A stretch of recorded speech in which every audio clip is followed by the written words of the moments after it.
Una teología de la familia. 5 siglos de sabiduría bíblica para la vida familiar. Una publicación de Chapel Library en colaboración con Publicaciones Aquila y el Centro Nacional para la Integración de las Familias e Iglesias. Editado por Jeff Pollard y Scotty Brown. Capítulo 1. La adoración familiar. Si esperamos recobrar la misión bíblica de la familia, lo primero que debemos hacer es restaurar su adoración. Frecuentemente, la gente trata de corregir los problemas de sus familias por medio de cambios superficiales en áreas importantes. Pero mientras no traten con la adoración, estas personas serán semejantes a los hombres de Judá que curaban la herida del pueblo con liviandad. Jeremías 6:14. Muchos de los males en la vida familiar se pueden atribuir al abandono de la adoración familiar. Las palabras adoración familiar no se encuentran en la Biblia, pero esta práctica y los principios que la guían sí se pueden encontrar desde el Génesis hasta el Apocalipsis. Es posible que sea una de las fuerzas más potentes en la vida familiar. Yo he visto a familias que han sido transformadas de forma extraordinaria. Esto ocurre cuando un hombre hace algo muy simple. Toma su Biblia para leerla a su familia. Ocurre una transformación porque la palabra de Dios es poderosa. Hebreos 4:12 y Salmo 19. Cuando un hombre lleva a cabo esta obra con un corazón sincero, el resultado es siempre una vida transformada. Además, por medio de esta acción, también se levanta la bandera de la autoridad de Cristo en el centro del hogar. Y mediante los manantiales de la palabra de Dios y el Espíritu Santo, la familia recibe refrigerio y reforma. Nuestra iglesia se esfuerza por preparar a su gente para esta tarea. Personalmente, he entrenado a muchos hombres y mujeres para ella con un curso, que consiste de 4 puntos sobre el tema de cómo se debe llevar a cabo la adoración familiar. La duración de este es como de 30 segundos. En primer lugar, abre la Biblia y léela a tu familia. En segundo lugar, después de leer la Biblia, pregúntale a tu familia cuáles son las verdades espirituales que observaron de manera especial en el texto. En tercer lugar, dirige a tu familia para que hagan oraciones sinceras los unos por los otros, que incluyan peticiones al Señor por su favor, por la familia, la iglesia, la comunidad, la nación y el mundo, y para que clamen por las almas de los que se pierden. En cuarto lugar, que todos en la familia canten juntos, porque al honrar a Dios y la palabra de su gracia, se desatan las fuentes de agua viva. El capítulo siguiente contiene instrucciones teológicas y prácticas para que puedas llevar a cabo esta maravillosa responsabilidad y para que de esta manera se desborden las fuentes de purificación que Dios trae por medio de la adoración. La adoración a Dios es la única esperanza para la restauración del individuo, la familia, la iglesia y en última instancia de las naciones. Scott Brown.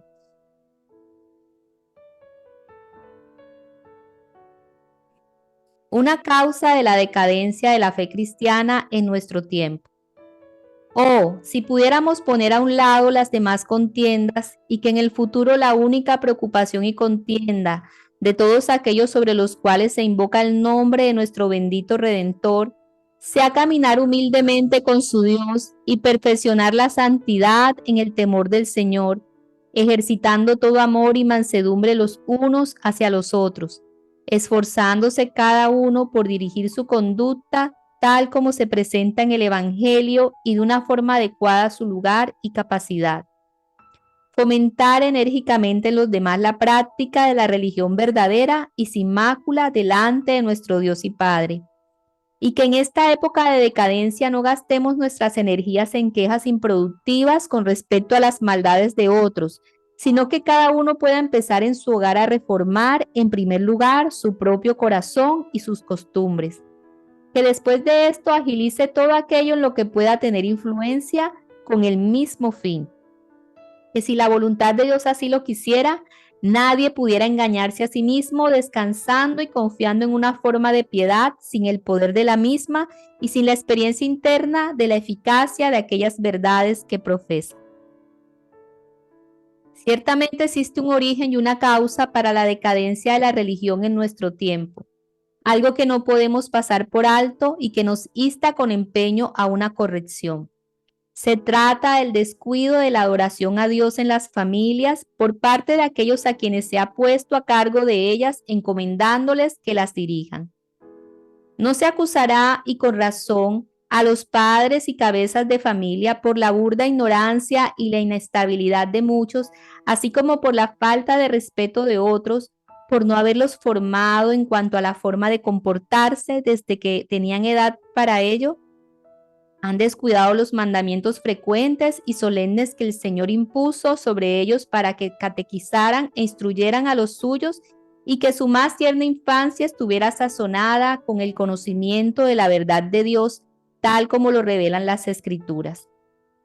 Asimismo, su propia omisión de la oración y otros deberes de la religión en sus familias, junto con el mal ejemplo de su conversación disoluta, los han endurecido, llevándolos en primer lugar a la dejadez y después al desdén de toda piedad.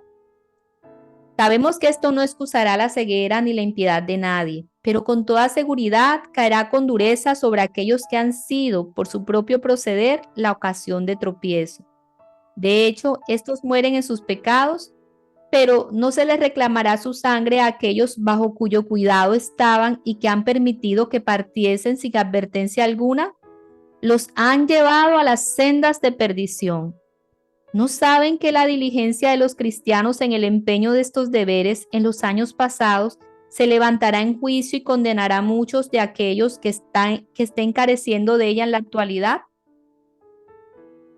Concluiremos con nuestra ferviente oración pidiéndole al Dios de toda gracia que derrame esas medidas necesarias de su Espíritu Santo sobre nosotros para que la profesión de la verdad pueda ir acompañada por la sana creencia y la práctica diligente de la misma, y que su nombre pueda ser glorificado en todas las cosas por medio de Jesucristo, nuestro Señor.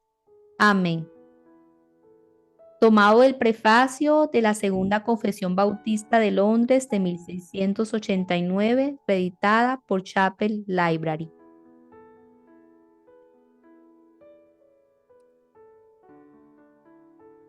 Culto familiar, Arthur W. Pink.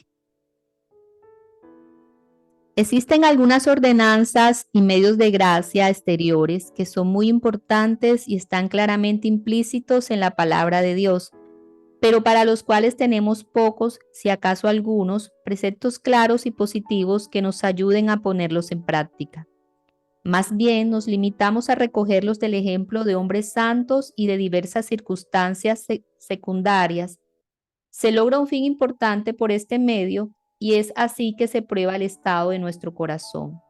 Sirve para probar si los cristianos profesantes descuidarán un deber claramente implícito por el hecho de no poder citar un mandato explícito que requiera su obediencia. Así, se descubre el verdadero estado de nuestra mente y se hace manifiesto si tenemos o no un amor ardiente por Dios y por servirle. Esto se aplica a la adoración pública como a la familiar. No obstante, nos es difícil dar pruebas de la obligación de ser devotos en el hogar. Considere primero el ejemplo de Abraham, el padre de los fieles y el amigo de Dios. Santiago 2:23. Fue por su devoción a Dios en su hogar que recibió la bendición de: porque yo lo he conocido, sé que mandará a sus hijos y a su casa después de sí, que guarden el camino de Jehová, haciendo justicia y juicio. Génesis 18:19. El patriarca es elogiado aquí por instruir a sus hijos y siervos en el más importante de los deberes, el camino del Señor. La verdad acerca de su gloriosa persona, su derecho indiscutible sobre nosotros, lo que requiere de nosotros. Note bien las palabras: que mandará, es decir, que usaría la autoridad que Dios le había dado como padre y cabeza de su hogar para hacer cumplir en él los deberes relacionados con la devoción a Dios. Abraham también oraba a la vez que enseñaba a su familia. Donde quiera que levantaba su tienda, edificaba allí un altar a Jehová. Génesis 12:7 y Génesis 13:4.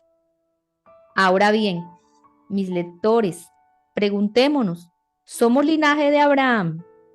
Según Gálatas 3:29, si no hacemos las obras de Abraham, Juan 8:39, y descuidamos el serio deber del culto familiar.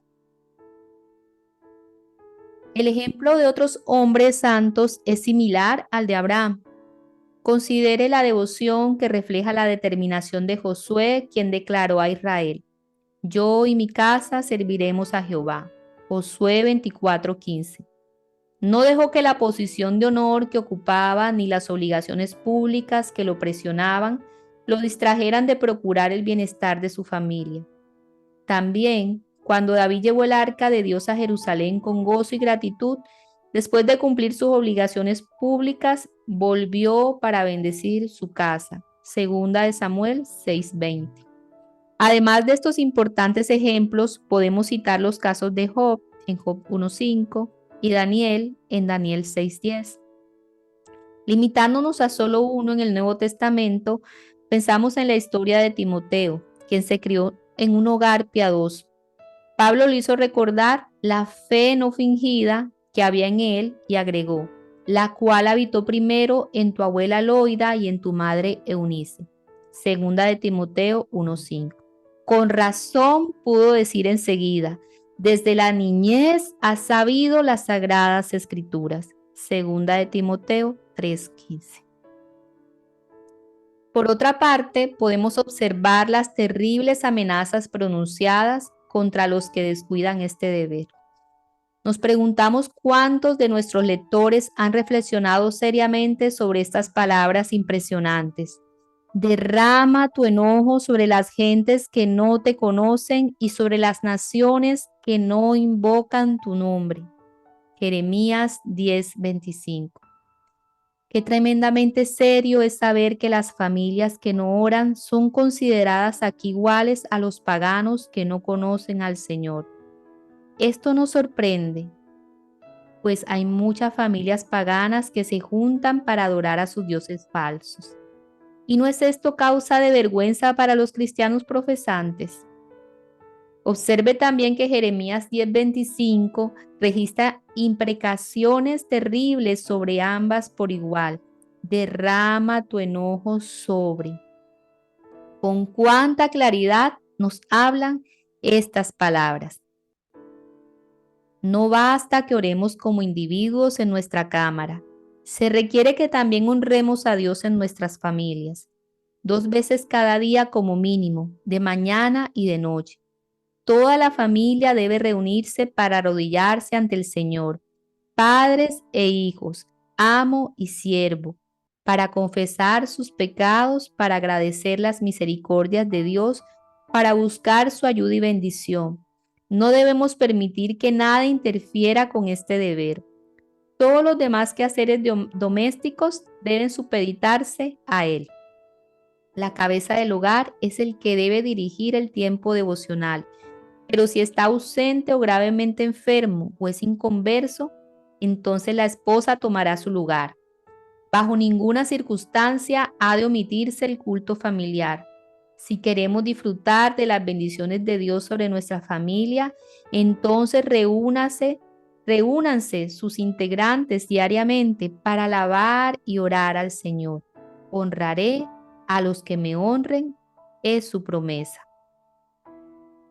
Un antiguo escritor dijo: una familia sin oración es como una casa sin techo, abierta y expuesta a todas las tormentas del cielo. Todas nuestras comodidades domésticas y las misericordias temporales que tenemos proceden del amor y la bondad del Señor, y lo mejor que podemos hacer para corresponderle es reconocer con agradecimiento juntos su bondad para con nosotros como familia. Las excusas para no cumplir este sagrado deber son inútiles y carecen de valor. ¿De qué nos valdrá decir cuando rindamos cuentas ante Dios por la mayordomía de nuestra familia que no teníamos tiempo ya que trabajábamos sin parar desde la mañana hasta la noche. Cuanto más urgentes son nuestros deberes temporales, más grande es nuestra necesidad de buscar socorro espiritual. Tampoco sirve que el cristiano alegue que no es competente para realizar semejante tarea. Los dones y talentos se desarrollan con el uso y no con descuidarlos. El culto familiar debe realizarse reverente, sincera y sencillamente. Es entonces que los pequeños recibirán sus primeras impresiones y formarán sus primeros conceptos del Señor Dios. Debe tenerse sumo cuidado a fin de no darles una idea falsa de la persona divina. Con este fin debe mantenerse un equilibrio entre comunicar su trascendencia y su inmanencia, su santidad y su misericordia, su poder y su ternura, su justicia y su gracia. La adoración debe empezar con unas pocas palabras de oración, invocando la presencia y bendición de Dios. Debe seguirle un corto pasaje de su palabra con breves comentarios sobre el mismo. Pueden cantarse 2 o 3 estrofas de un salmo y luego concluir con una oración en la que se encomienda a la familia a las manos de Dios. Aunque no podamos orar con elocuencia, hemos de hacerlo de todo corazón. Las oraciones que prevalecen son generalmente breves. Cuídese de no cansar a los pequeñitos. Los beneficios y las bendiciones del culto familiar son incalculables. Primero, el culto familiar evita muchos pecados, maravilla el alma, comunica un sentido de la majestad y autoridad de Dios, presenta verdades solemnes a la mente, brinda beneficios de Dios sobre el hogar. La devoción personal en el hogar es un medio muy influyente bajo Dios para comunicar devoción a los pequeños. Los niños son mayormente criaturas que imitan, a quienes les encanta copiar lo que ven en los demás. Él estableció testimonio en Jacob y puso ley en Israel, la cual mandó a nuestros padres que la notificasen a sus hijos, para que lo sepa la generación venidera, los hijos que nacerán y los que se levantarán lo cuenten a sus hijos, a fin de que pongan en Dios su confianza y no se olviden de las obras de Dios, que guarden sus mandamientos. Salmo 78, del 5 al 7. ¿Cuánto de la terrible condición moral y espiritual de las masas en la actualidad puede adjudicarse al descuido de este deber moral y espiritual por parte de los padres de familia? ¿Cómo pueden los que descuidan la adoración a Dios en su familia pretender hallar la paz y bienestar en el seno de su hogar? La oración cotidiana en el hogar es un medio bendito de gracia para disipar esas pasiones dolorosas a las cuales está sujeta nuestra naturaleza común. Por último, la oración familiar nos premia con la presencia y la bendición del Señor. Contamos con una promesa de su presencia que se aplica muy apropiadamente a este deber. Vea Mateo 18, del 19 al 20. Muchos han encontrado en el culto familiar aquella ayuda y comunión con Dios que anhelaban y que no habían logrado en la oración privada.